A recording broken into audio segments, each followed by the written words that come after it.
Hey, happy Tuesday, everyone. This is Rebecca Turner here with Take 5. We're going to talk a little bit today about how to deal with conflict in a productive way. Most of us really don't like to deal conflict, but the one thing I know is we all have to face it, some of us every single day. And there are tools that you can learn that will help you deal with conflict better. The first thing you need to understand is that conflict is a normal part of life. It's going to happen. As long as you come into contact with other human beings, there will be disagreements and conflict because we're all different people and we see life and situations in different ways and have different opinions. Now, each one of us feels like our way is the right way, right? And if everybody else would just listen and understand, we wouldn't be having a problem. But the fact is, people don't agree with each other.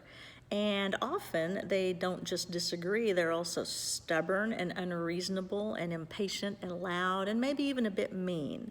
And truth be told, so am I, so are you. So conflict is normal and common, but that's not necessarily a bad thing. But when somebody that we care about, like a spouse or a parent or a child or a close friend, when we have a disagreement or a conflict with that person, it feels more painful, it feels more stressful, it goes more deeply. And that's because these people know you better. You have more of a vested interest in that emotional relationship. They know how to push your buttons and you know how to push theirs. So even though you might be able to handle disagreements at work or with friends really well, you're going to have different challenges when dealing with conflict with people you are close to.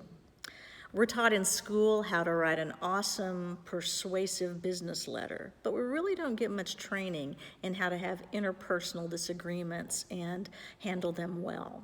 So my nugget of advice for you today is to help you understand what your most important goal should be when you're butting heads with someone and you start to feel frustrated and angry, maybe a little bit hopeless.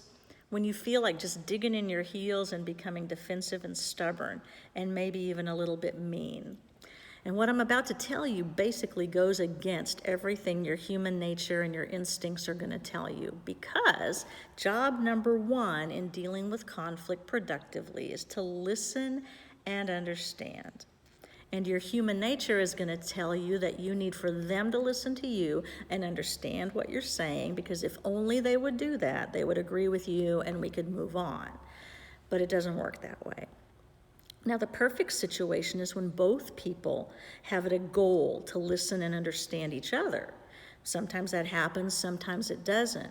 And when you listen to each other and understand why they have the viewpoint they have, you can come up with a good solution because you understand the problem and what led each person to that thought or advice. But until you know why that person thinks, feels, and acts the way they do, you don't really understand the issue. So first, you've got to listen to what they're saying. Even if you don't agree, even if you think they're crazy, even if you think their idea totally is unreasonable and makes no sense, and probably especially if you think those things. Listening does not mean that you agree. It just means you listened. So first, you listen, and secondly, you understand. And the key and the trick here is that the other person has to feel understood. So you may believe that you understand them, but if they do not think that you do, your job isn't done yet. They have to feel that you've understood what they're saying. So does that sound tricky? Well, it is tricky, and it takes practice. It takes being purposeful. It takes self-control and patience and a huge effort not to let your worst instincts get the best of you. So if all you want to do is make them listen to you and agree with you and your viewpoint, you might as well just go home, because I don't think I've ever heard of anybody saying, you know, you were so obnoxious and mean and stubborn when we were talking that I ended up agreeing with you. It doesn't happen. So remember, if you're dealing with conflict and you're frustrated, your first job, your goal, is to listen and understand that person. You aren't going to feel like doing that, but it works. Try it. I'm going to have a lot more to say about conflict as time goes on, but for now, this is your Take 5.